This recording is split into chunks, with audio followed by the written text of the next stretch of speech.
This is the Influencer Entrepreneurs Podcast with Jenny Melrose, where I strategize with business owners on how to grow and scale their businesses to hit their income goals.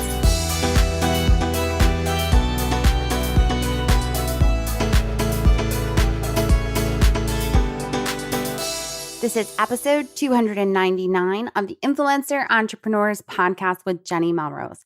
Today, we're going to go over zone of genius examples when it comes to outsourcing. And we're talking with Emily Perron. Emily was back on the podcast. This is her second time being on it. She was first here when she talked about how to build an effective team back in episode 127. We're going to really dive into this whole idea of zone of genius.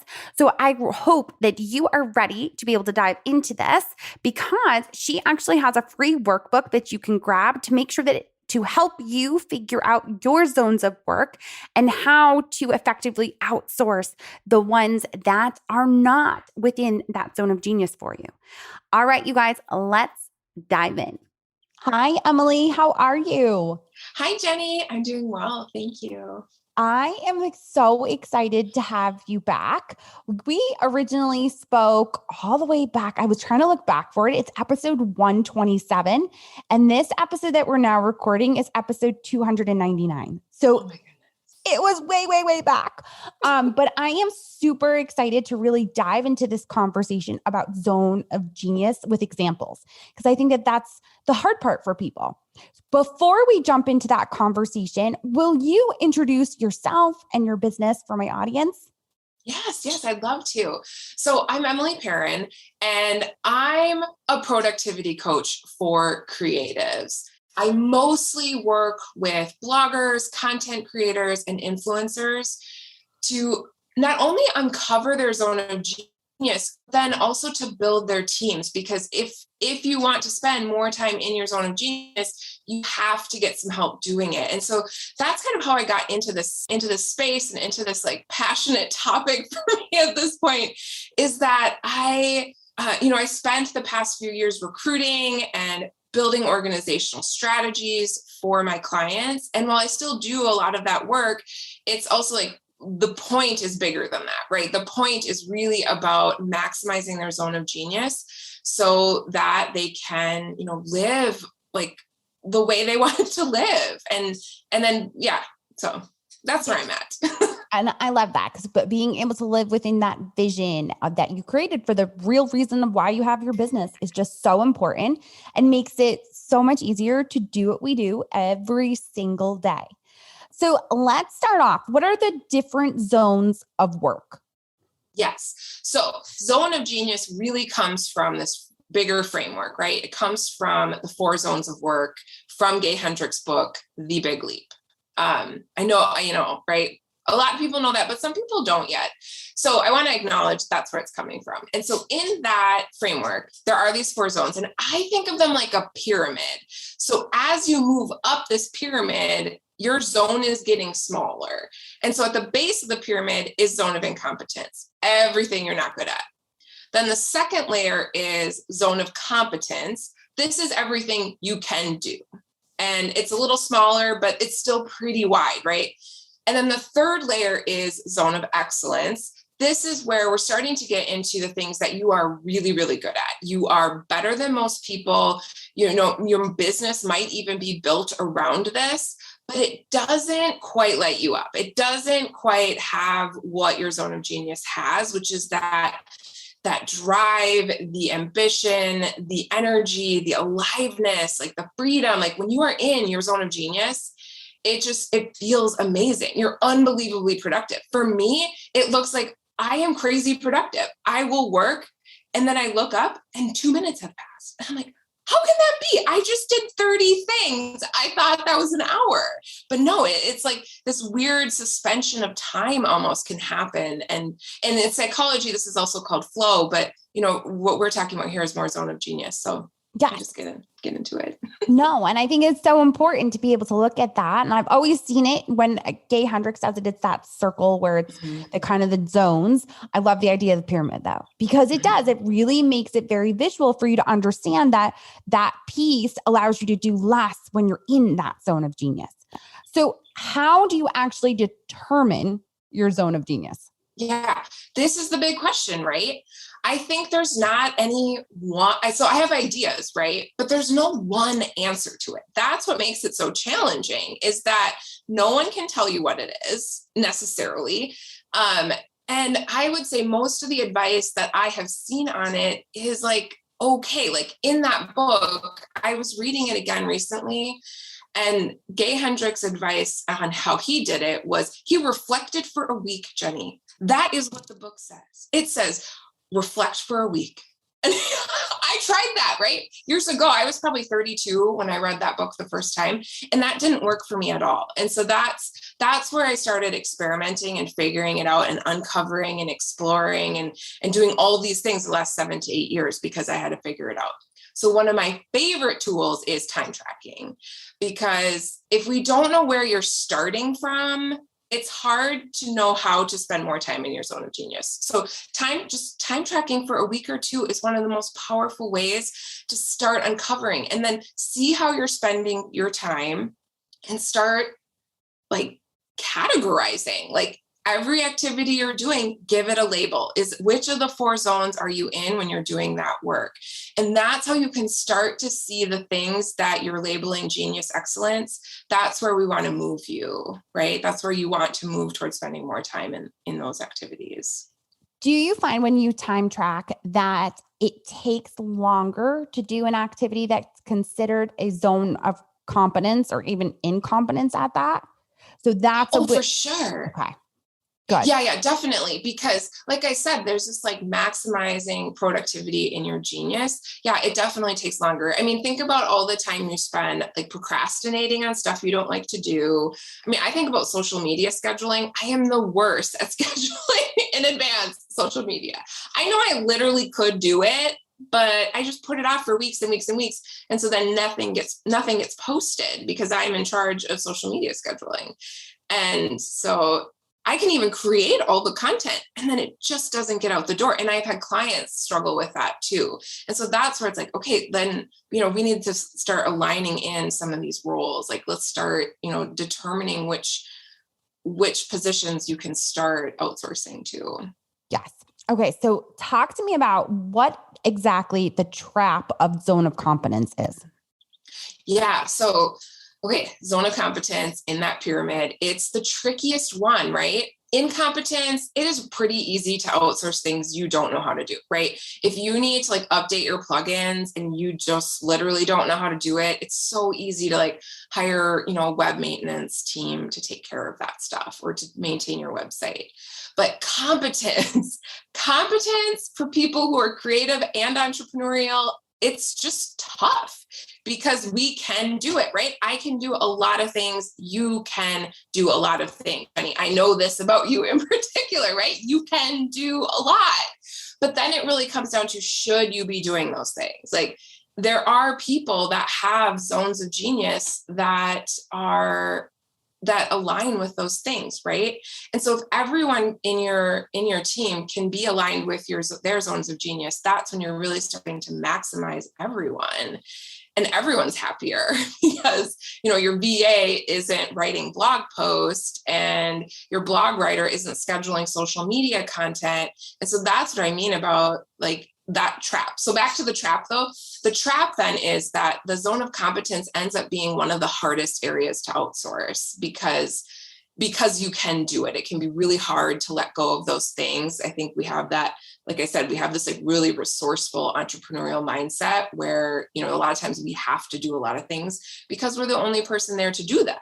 But as you grow, it's like wise to start getting off of that. But, even if it is hard, right? Even if that zone of competence, if there's something that's really hard to let go of, I would say that's not the right thing to outsource right now. If it's that difficult, it should, I'd recommend starting with easier items.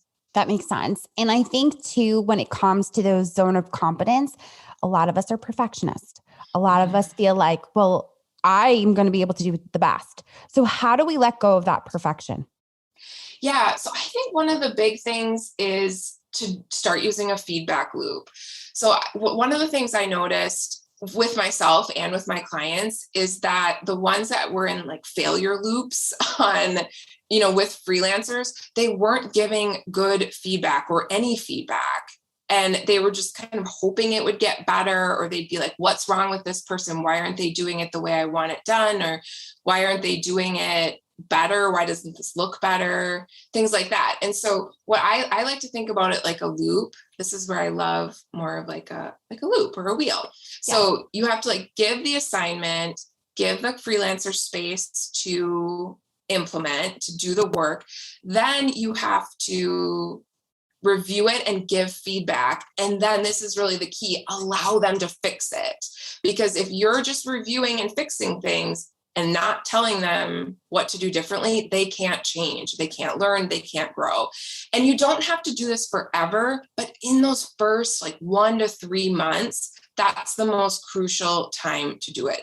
Because if you skip this step in the onboarding phase, you can't really come back from it, right? Because the resentment builds and the frustration builds. And there's probably frustration and resentment on the other side for the freelancer as well, because if they're seeing you change their work and you're not telling them what's going on, that also like does not build trust. And so that's the thing. Yes. Is the feedback loop a little bit time consuming and tedious? Yes, it is. But it's also really necessary if you want long-term success. If you want a freelancer who wants to work with you for 1, 2, 3 years and so you don't have to keep hiring and replacing that position, then it's just the best way to do it that I've seen. Yes. No, that just makes so much sense. And I think the piece, more importantly, that stands out to me is where you said you have to make them fix it after you give the feedback.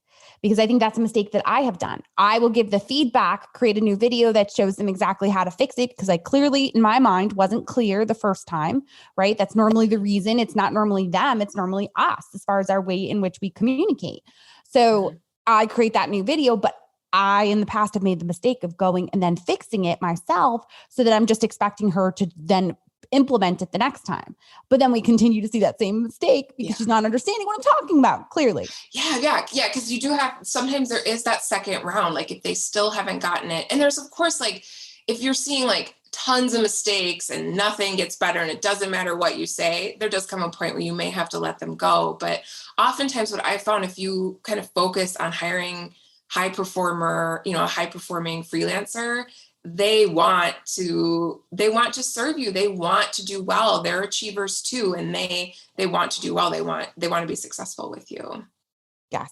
So good. What are some zone of genius examples for hiring out? So not necessarily so that we can get into that zone of genius. What are some examples that you could give for it? What do you mean by that question? So, quite sure, like what roles you would hire out, or yes, some of the things I guess within that zone of competence that you continually see with some of your clients, that when they hire out that zone of competence, it opens up for them to do more of the zone of genius. Oh yes, just brilliant. So that kind of examples, so they can kind of start thinking about, okay, what is it that I could hand off I'm competent with? Like we said, incompetent, we already understand. Those are things we can hire specialists for. We don't know how to do it all. But what are some examples of that zone of competence? Yeah. So one of them is social media management is a big one. Like that, the last year plus, that has just been the number one role that I've been recruiting for, just again and again and again. And it keeps coming up too in the organizational strategies that I'm creating with my clients as well, that they need help with it, right? That's not why they got into business. And some of them did, right? And that's okay. If you love social media and want to do it, that's fine. But if you don't love it that much, you can get help. There's ways. That's a big one. I'd say the second area is writing, like blog writing can be really time consuming. And especially for, bloggers and influencers who have somewhat repeatable content. I think of food blogging in particular, where it doesn't have to be the recipe creator that writes the blog post. Like you can be more of an editor and just check it through, or, have like a template that you use that the writer fills out. Because a lot of those questions that they're answering in the blog post, anyone can write those. And so if writing doesn't light you up, it is not the way you want to spend your time, you wish you could get rid of it, that would be another one. And there are so many phenomenal writers out there. It is such an easy position to find amazing people for, because writing, to me, I'm like, it's kind of the original freelance, right? Like freelance writing has been around a lot longer than a lot of other areas. Like virtual assistant is much newer. I mean, there were freelance writers 50 years ago. Like this has always been a thing. It's a very long-term thing, more so than social media management, obviously. So those are a couple. I'd say the other one that comes to mind is project manager.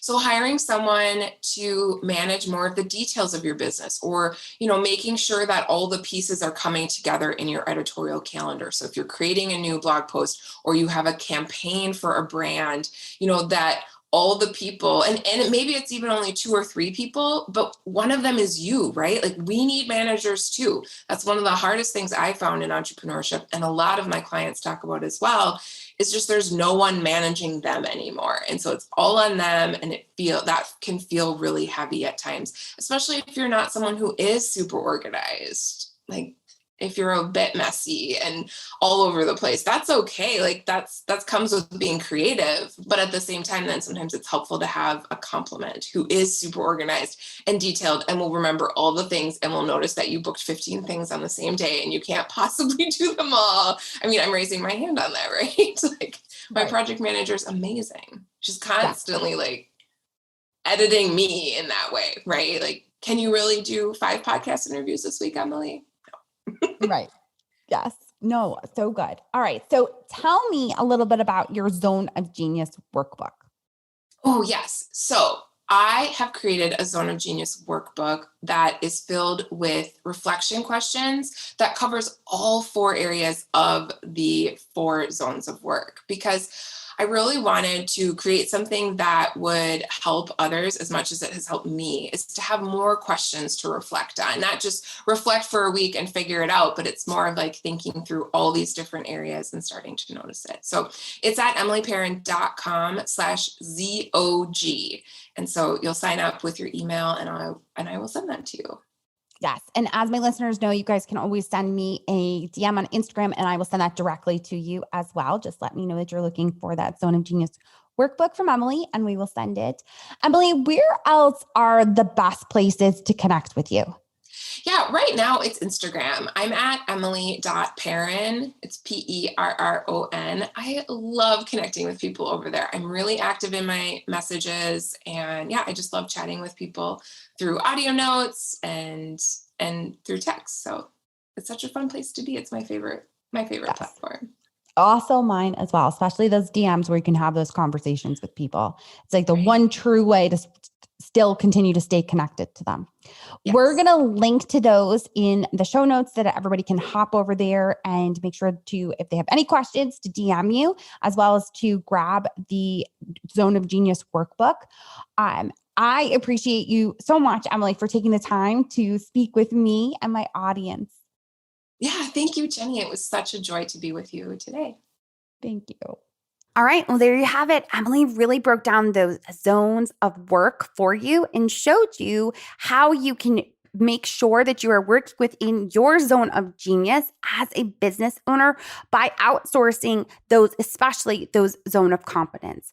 So if you haven't already grabbed her workbook, make sure that you do. You can send her a DM on Instagram or myself, and I can send that right over to you. As well as I'm still offering the free content marketing audit for your business when you leave a review on your favorite podcasting app. All you have to do is send me a screenshot via Instagram at Jenny_Melrose, and I will do a free content marketing, which is a $97 value for you of your business. All right, you guys, until next time, I will see you all then.